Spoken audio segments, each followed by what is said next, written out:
Thank you for tuning in to another BVLOS Blueprint episode. I'm Adam Zirkelback, and here with me is our Director of Regulatory Affairs, Rob Knockenhauer. And today we are going to be focusing on ways to leverage two different types of waivers, specifically for more of a mapping and surveying type of workflow. And we're also going to be touching on the benefits of each waiver as well. So Rob, let's get right into it. And I think we're first going to talk about a waiver that we really don't see posted about that much on LinkedIn or social. As waivers have advanced, we've kind of moved away from it, but like a location-specific waiver. I think sometimes we forget the value that a waiver, a location-specific waiver, can bring to our customers and drone operators in general. But you want to go ahead and jump in and kind of talk to us about how a location-specific BVLOS waiver can be beneficial to someone who is doing mapping. Yeah, great question, Adam. That's we have certainly organizationally we have moved away from the location-specific waiver request.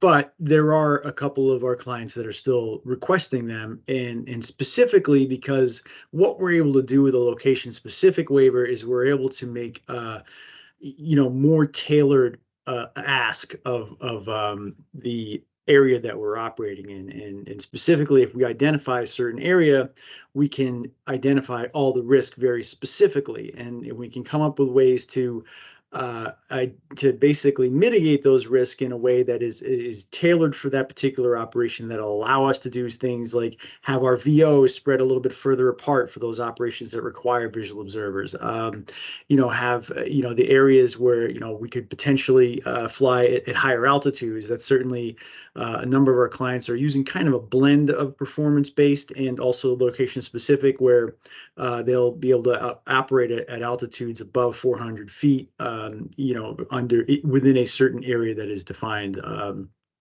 So the other, one use case I can think of in particular is we have one of our clients that has been doing operations offshore, and so in those operations offshore, we're actually running the aircraft where we've got visual observers on either basically I think 5 miles apart on a beach, and the aircraft is actually going 2 miles offshore, and that is and because of that, we've also characterized the airspace for that particular location, so we know that the risk of an aircraft flying low, 2 miles offshore is pretty low. So there's that, and then there are certainly surveying areas where if you're in a place where you're surveying an area that is just difficult to get your people to access, you can also again take a closer look at what the air risk for that particular area is, and certainly if you can document the history of air traffic operating in that area, you can put together a more tailored ask that gives you a bit more flexibility for that specific area than you might be able to get under a performance-based approval. Yeah, and I think one of the things we hear a lot about is the time it takes when you are mapping a large area. If you're just doing a single 600 to 1,000 acre, square plot of land, that's something that's pretty doable with visual line of sight. But it's when we start getting that 600 by 2,000 or 3,000 acre rectangle shaped area that we're trying to go for.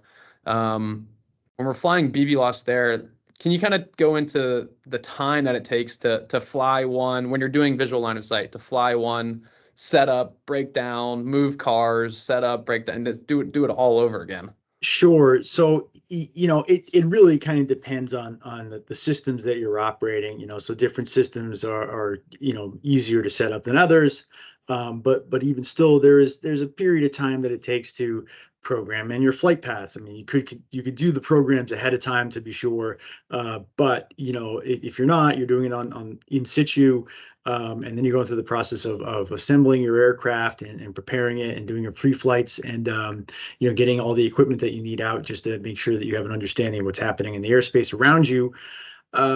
You're talking about a half hour, 60 minutes that could take to do that kind of set up and tear down for each individual flight that you operate. So certainly the advantage of running BVLOS is that you could basically, instead of having to launch in one location and then break down and go to like a second location and possibly a third location. You can run the entire operation with from a single location without having to go through that, preparation and tear down, between each flight. So you could conceivably save yourself, I don't know, an hour, a couple hours, just in work, just from moving around. So, and that's assuming that, if for the VLOS operations, that it's a quick drive to wherever those second and or third operational points are. So that's certainly an advantage of being able to fly BVLOS for surveying operations.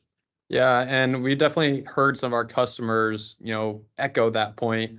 And when you think about just a single 8-hour day, and with a drone that flies, any fixed wing that flies at an hour, around that hour time period, if you're setting 30 minutes setting up and breaking down to an hour moving, you're almost losing 4 hours a day just in shuffling locations, which Yeah. is 4 hours of flying you could be doing.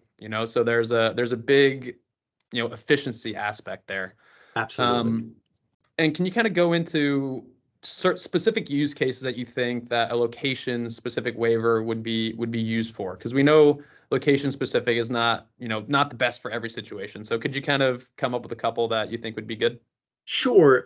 So, certainly thinking in the mapping and surveying space, we've had some clients that are working, like, as I mentioned earlier, the beach application, where there's this, offshore assessment of wildlife actually in that regard. And that, so wildlife is definitely a place, for environmental health monitoring type purposes, where, some of these larger areas that are difficult to access, where you might not even have the possibility to run the entire operation VLOS, being able to get your aircraft into those locations routinely, I think is the thing that is the key here. So, and I think that's the point we're really trying to make here, is that it's about the routine. So, so again, any operation that you would actually fly over and over again is the one that makes sense to spend that added time putting together that tailored request to kind of make it, most efficient for that particular operation. We have another client that we're working with that is, operating in a mine location. And so the mine location there, they run the operations, I don't know, like once a week or a couple of times a month, something to that effect, and they're running the same operations time in and time out, and having being able to spend the time to really kind of characterize that environment in a way to get you the most flexible operation that you can get in that space is where the value of a location specific waiver is real truly is. Awesome. Yeah, I think we brought up some great points and really kind of proved the value of a location specific waiver and specific use cases. So I think now we'll kind of shift over to the second type of waiver we want to talk about, specifically tailored towards the mapping side, is that performance-based waiver. Can you kind of just give us an overview of kind of what that is and some of the benefits of it? Yeah, so the performance-based waiver is something that I've been pretty excited about what we've done on the performance-based side in the past couple of years here. So what a performance-based waiver is, it is a way that you can define a number of variables that you are going to abide by in the way when you select a site for its suitability for doing BVLOS, with the understanding that each location that you may have the idea to do a BVLOS operation at may not actually fit the criteria that are defined in our performance-based criteria that we've established. And so the performance-based criteria, hits on things like population density for the most part, for managing your ground risk. That's certainly one metric that we've adopted for. In the surveying space, it's definitely the kind of the key metric that we've adopted for those operations. So we define a population density threshold. We define for the operations that are requiring the use of visual observers, we define where those, what the spacing is for where those visual observers are relative to the pilot and relative to each other. And then, there's a requirement, and this is big, and I'm going to go ahead and tell you this for everybody, is that the FAA is really keen on how you identify your view sheds, like making sure if you're going to have visual observers in an operation, you want to make sure that they can see fully around the position where they're standing. So, a visual observer that has his back up against a wall of a building, you've lost, a half of the view of the sky around you at least. So that's one of the things that we specify in these performance-based, requests that we put out, is that, part of the criteria is to make sure that you position your crew in a place where they've got clear view to the sky. And if they don't have clear view to the sky, you can do something along the lines of like either augmenting it with somebody who has a clear view from the areas that are obstructed from a single visual observer, or you can have like kind of obstructions that are within a place where a VO could be, and then certainly the VO could move around on foot to kind of augment, his or her view of the sky from that position. So, so that's kind of a big one there. The other thing is making sure that we have an understanding of the airspace that we're operating in. So the requests that we put together allow us to do operations in lower risk airspace, but within proximity to other airfields that might be in the vicinity. And so part of your job as somebody who holds this type of a waiver, that an RPIC that's evaluating a site for its suitability for a BVLOS operation, is that they'll go through and they'll identify all the air risks that are in an area. They'll identify the ground risk that are in an area, and document all these things and make sure that they fit the criteria that we've defined as allowable under the waiver that has been published. So the big thing is what that does is it gives you or an operator the flexibility to determine a site. So if you get a call from somebody that says, hey, I need to get this particular area surveyed pretty quickly, can you do it? If you're a holder of this type of a waiver, you can simply look at that area and see if it fits the requirements of the waiver. And if it does, then you just go out and you run the operation without having to go through the 2 to 3 month process to file and get another waiver approved by the FAA to do that operation if it were a specific, location specific operation. So. Yeah, and I think that point you made that right there at the end, kind of tailored and almost to my next question. What happens if someone just gives a phone call and wants a survey or a map done of their area, and who does this type of waiver really benefit? And I think one is like a service provider. Absolutely. someone who you're going to call up and you need a job done. So if you're a service provider, a performance-based waiver is perfect for you because, like you said, on the spot, someone could call, and as long as it falls under that rubric that's outlined, you could pick up that job, fly BVLOS, not have to wait the 3 months to get a location-specific approval. So that's definitely a big value. And I think a value that we have leveraged as Census Technologies that you've given us is a performance-based waiver for us, being able to go out and do demos, not in our backyard, but in random locations, whether it's Flagler or maybe it's this in the state of Georgia or California or Oregon, wherever it is, we're able to assess that rubric. So resellers in general are another great candidate for a performance-based waiver.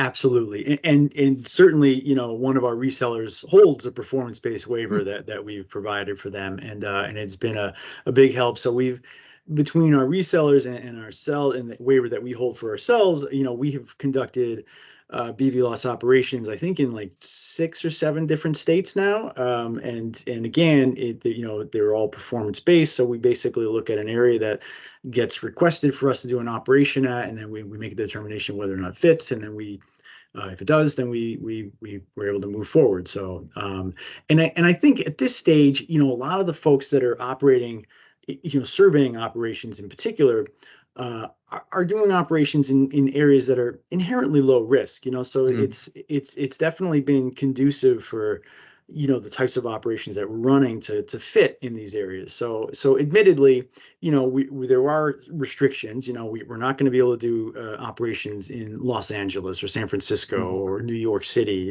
because it's just too densely populated and the overall risk are just too high. However, for a lot of the places that, a lot of these surveying operations that are being conducted in these lower risk areas that are a little bit more off the beaten path, this is a kind of a perfect solution. Awesome. Awesome. Well, Rob, I think that's kind of all I had. I really think we made some great points on the benefits of both waivers, the location specific and performance based waiver, as well as gave a few examples for each one on who can really benefit from these waivers and kind of how to leverage them. Is there anything else you want to add, Rob? One thing I want to add is I want to give kind of an acknowledgement to State Farm, the insurance company, right? Yeah. And so State Farm, back in the 2018, 2019 timeframe, spent a lot of time and money working pretty closely with the Virginia Tech Mid-Atlantic partnership down in Virginia Tech, and to assess the suitability of an EB, right, to for its which has now been listed as one of the aircraft that is allowed to do operations over people.